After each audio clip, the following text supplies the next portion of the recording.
Hi friends, అందరికీ నమస్తే. Welcome back to wisdom share 1969 cooking videos. ఈరోజు మనము ఇంట్లోనే హోటల్ స్టైల్లో సాంబార్ ఇడ్లీని తయారు చేసుకునే విధానం చూద్దాము. దీనికి కాంబినేషన్గా హోటల్ స్టైల్లో కోకోనట్ చట్నీని కూడా తయారు చేసుకుందాము. ముందుగా ఒక ఎంటీ బౌల్ తీసుకొని దాంట్లోకి 1 డబ్బన్నర మినప్పప్పుని పోసుకుందాము. ఇప్పుడు ఇలాగే ఇంకొక ఎంటీ బౌల్ తీసుకొని దాంట్లోకి డబ్బా మినప్పప్పుకి 3 డబ్బాలు ఇడ్లీ రవ్వ చొప్పున, మనం పోసుకున్న డబ్బన్నర మినప్పప్పుకి 5 డబ్బాల ఇడ్లీ రవ్వని పోసుకుందాము.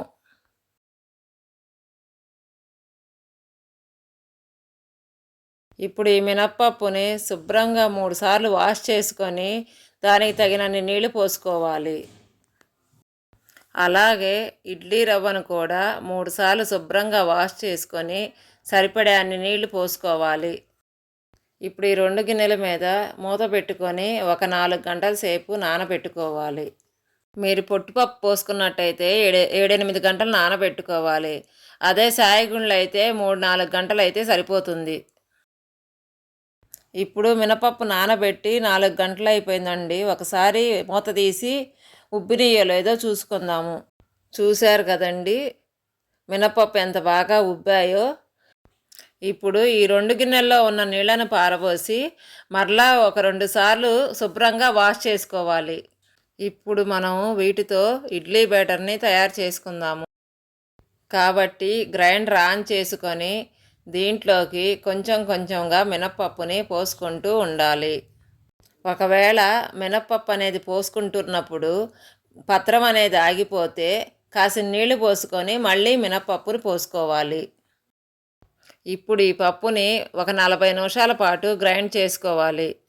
మధ్య మధ్యలో మూత తీసి ఒకవేళ పిండి అనేది గట్టిగా ఉంటే కొంచెం నీళ్లు పోసి మళ్ళీ మెదిగించుకోవాలి.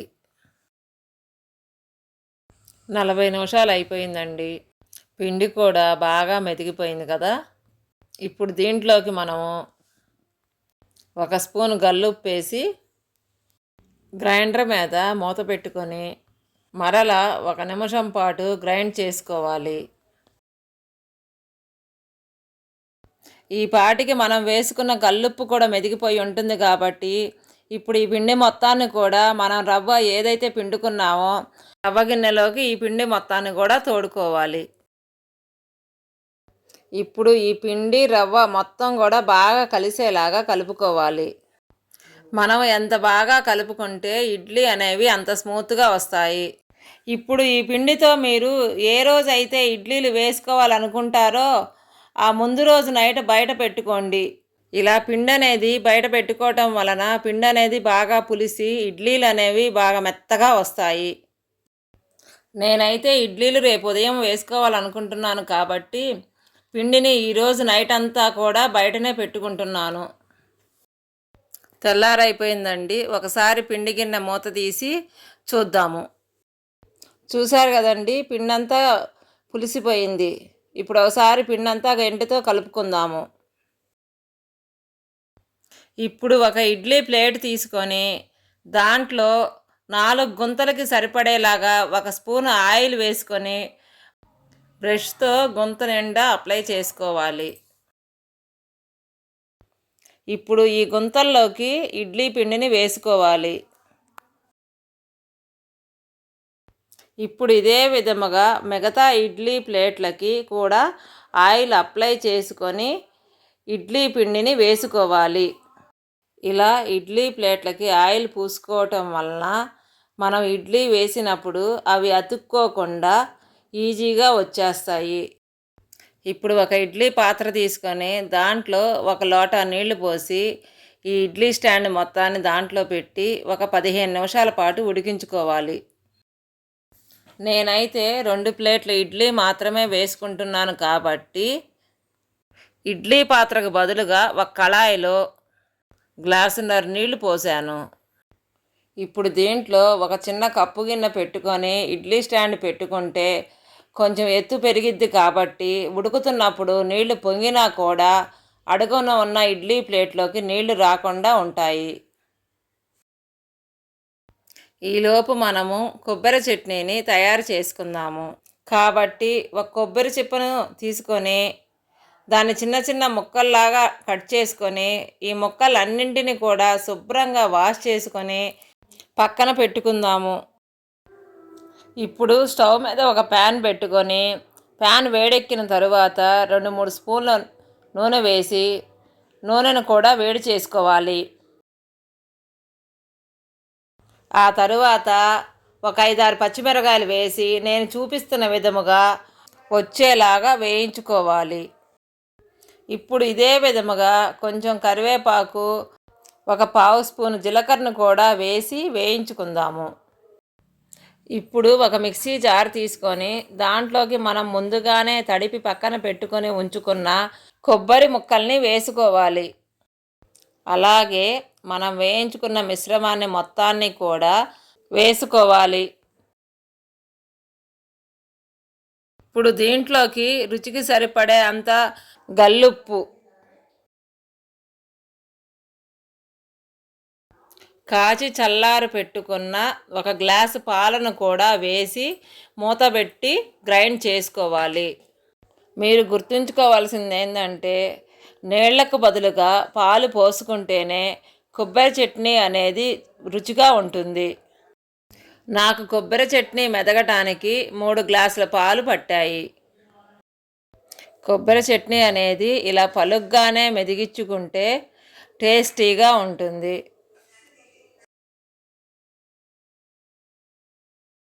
ఇప్పుడు మళ్ళీ పొయ్యి మీద ఒక ప్యాన్ పెట్టుకొని దాంట్లో 2 స్పూన్ల ఆయిల్ వేసి వేడి చేసుకోవాలి. నూనె వేడెక్కిన తర్వాత 1.5 స్పూన్లు పోపు దినుసులు, ఒక 5 ఎండుమిర్చి, కొంచెం కరివేపాకు, 1 స్పూను ఇంగువ వేసి ఇవన్నిటి కూడా కలదిప్పుకుంటూ వేగేంత వరకు వేయించుకోవాలి. ఇప్పుడు ఈ తాలింపులు మొత్తాన్ని కూడా కొబ్బరి చట్నీలో వేసి బాగా కలతిప్పుకోవాలి. ఇప్పుడు దీన్ని ఒకసారి తిని చూసి ఉప్పు ఏమన్నా తగ్గితే కొంచెం ఉప్పు వేసి కలుపుకోండి. నాకైతే ఉప్పు సరిపోయింది.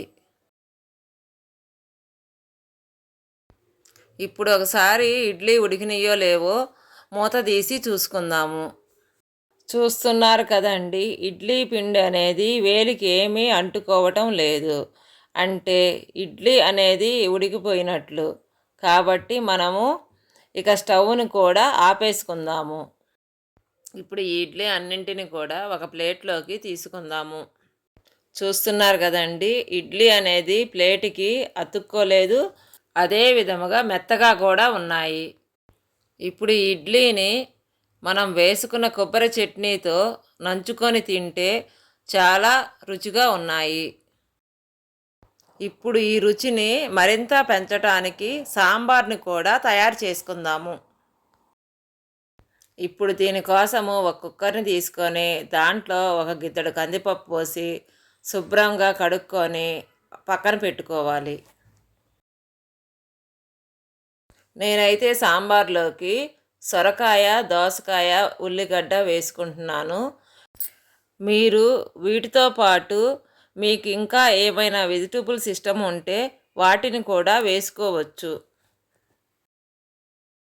సొరకాయ అయినా దోసకాయ అయినా చిక్కు తీసి శుభ్రంగా వాష్ చేసుకొని నేను చూపిస్తున్నట్టుగా చిన్న చిన్న ముక్కలుగా కట్ చేసుకోవాలి. అదే ఉల్లిగడ్డలు అయితే నేను ఏ విధముగా అయితే పొడిగాటి ముక్కల్లాగా కట్ చేసుకుంటున్నానో అలాగే మీరు కూడా కట్ చేసుకోవాలి.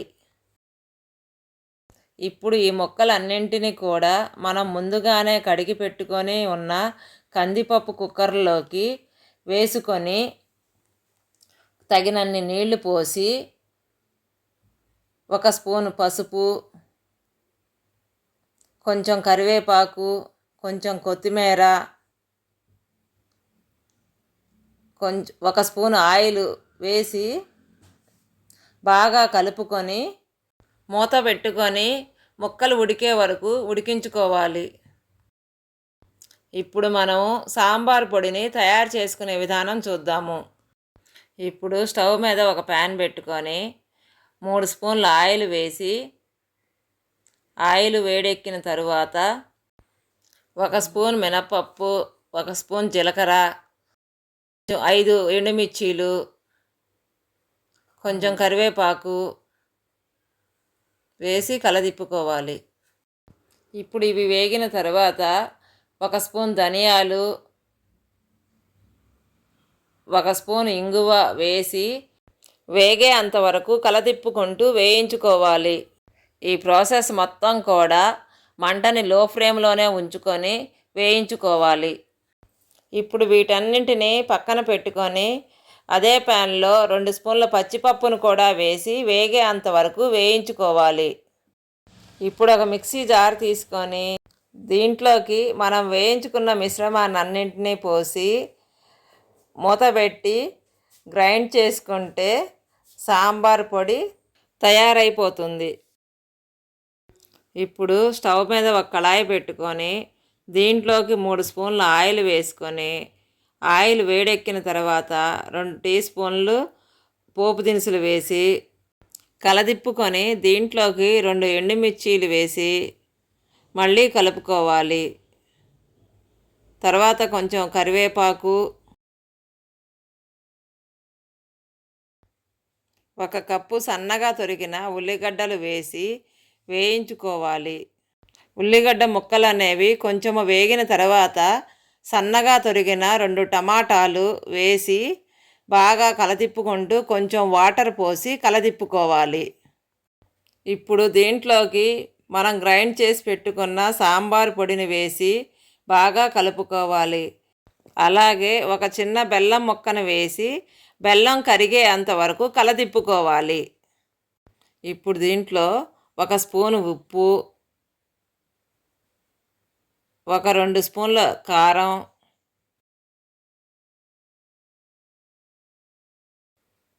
1 స్పూను పసుపు వేసి బాగా కలదిప్పుకోవాలి.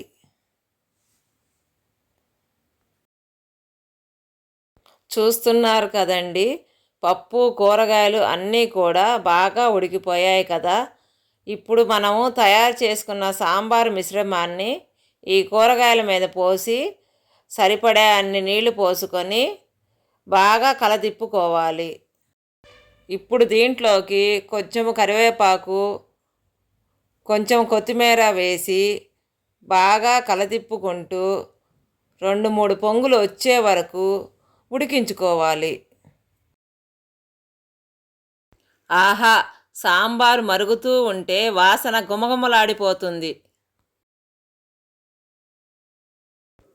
ఇప్పుడు ఒక ప్లేట్ తీసుకొని దాంట్లో 4 ఇడ్లీలు పెట్టుకొని నేను ఏ విధముగా అయితే సాంబార్ని ఇడ్లీలన్నీ కూడా మునిగేలాగా పోసుకుంటున్నానో మీరు కూడా అదే విధముగా పోసుకొని ఒక చిన్న ఇడ్లీ ముక్కని కట్ చేసుకొని మనం తయారు చేసుకొని పెట్టుకున్న కొబ్బరి చట్నీలో ముంచుకొని తింటే రుచి అనేది చాలా అద్భుతంగా ఉంటుంది. Thank you for watching. మీకు మా వీడియో నచ్చినట్టయితే please like, share, subscribe and click the bell icon.